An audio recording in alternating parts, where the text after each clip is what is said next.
வணக்கம். இப்போ ஐயா வந்து 68 வயசு. அவங்க செங்கோட்டையிலேருந்து வந்திருந்தாங்க.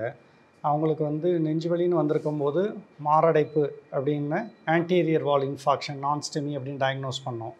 பட் என்ன ஒரு இதுன்னா அவங்க ஹீமோகுளோபின் வந்து 7.8 கிராம் தான் இருந்தது. ரத்த சோகையோடு இருந்தாங்க. ஸோ 3 யூனிட் ரத்தம் ஏற்றின பிறகு தான் ஆஞ்சியோகிராமுக்கு எடுத்தோம். இப்போ ஆஞ்சியோகிராம் பண்ணி பார்க்கும்போது ரத்த குழாயில் 70% அடப்பு இருந்துச்சு. யூஷுவலாக 70% அடப்புக்கு ஸ்டென்டிங் பண்ணலாம் அப்படின்னு தான் மருத்துவ உலகம் பரிந்துரை செய்கிறது. ஆனால் இவங்களுக்கு ஏற்கனவே ஹீமோகுளோபின் 7.8 கிராம் இருந்து ஏற்றினால நம்ம ஆஞ்சியோபிளாஸ்டி ஸ்டென்டிங் பண்ணுனா அதிகமான பிளட் தின்னஸ் பயன்படுத்த வேண்டியிருக்கும். ரத்தம் உறையாத ரொம்ப ஸ்ட்ராங்கான மாத்திரைகள் பயன்படுத்த வேண்டியிருக்கும். அப்போ திருப்பி இவங்களுக்கு ரத்தம் குறைவதற்கான வாய்ப்புகள் உண்டு. ஸோ அதனால் என்ன பண்ணோன்னா அவங்ககிட்ட கேட்டுட்டு ஓசிடி என்று சொல்லக்கூடிய இந்த optical coherence tomography artificial intelligence enabled அது என்னென்னா இன்ஃப்ராரெட் கதிர்களை உள்ளே செலுத்தி உள்ளுக்குள்ளே ரத்த குழாயில் உள்ள உள்பக்கத்தை எல்லாம் படம் பிடித்து காட்டும்.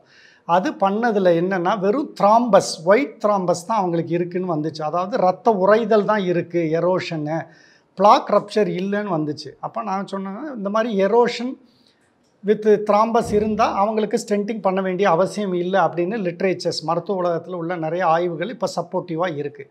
ஸோ இப்போ அவங்களுக்கு என்ன பண்ணோன்னா சிங்கிள் பிளட் தின்னரில் போட்டுட்டு ஸ்டென்டிங் பண்ணாமல் டிஃபர் பண்ணி அனுப்பியாச்சு. ஸோ இன்றைக்கு வரைக்கும் he is doing well. So இது ஒன் ஆஃப் த அட்வான்டேஜ். இவங்க இந்த மாதிரி அனீமிக் பேஷண்ட்ஸு அவங்களுக்கு நம்ம ஒரு வேளை ஸ்டென்டிங் பண்ணியிருந்தோன்னா blood thinness life long continue பண்ண வேண்டியிருக்கும்போது ரெக்கரண்ட் பிளட் ட்ரான்ஸ்ஃபியூஷன் அந்த மாதிரி போயிருந்துருக்கலாம். ஸோ இந்த ஸ்பெஷல் செட்டிங் இருந்தனால அது அவருடைய நல்ல நேரத்துக்கும் அது பிளாக் எரோஷனாக இருந்துட்டனால அது கண்டிப்பாக இந்த அட்வான்ஸ் டெக்னாலஜியில் கண்டுபிடிச்சனால நம்ம ஸ்டென்ட் பண்ணாமல் டிஃபர் பண்ணி மெடிசன்ஸ்லேயே வச்சுருக்குறோம்.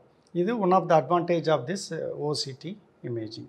என் பேர் கருப்பசாமி. நான் திடீர்னு இந்த நெஞ்சில் வந்து ஒரு பெரிய எரிச்சல், 2 ஆர்ம்ஸும் ஒரு பெரிய வலி இருந்தது.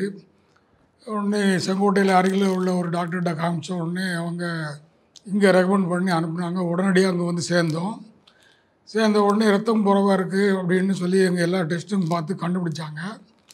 கண்டுபிடிக்கும்போது கொஞ்சம் பிளட்டு கம்மியாக இருக்கிற உடனே பிளட்டு சரி பண்ணிவிட்டு ஆஞ்சியோ பண்ணாங்க.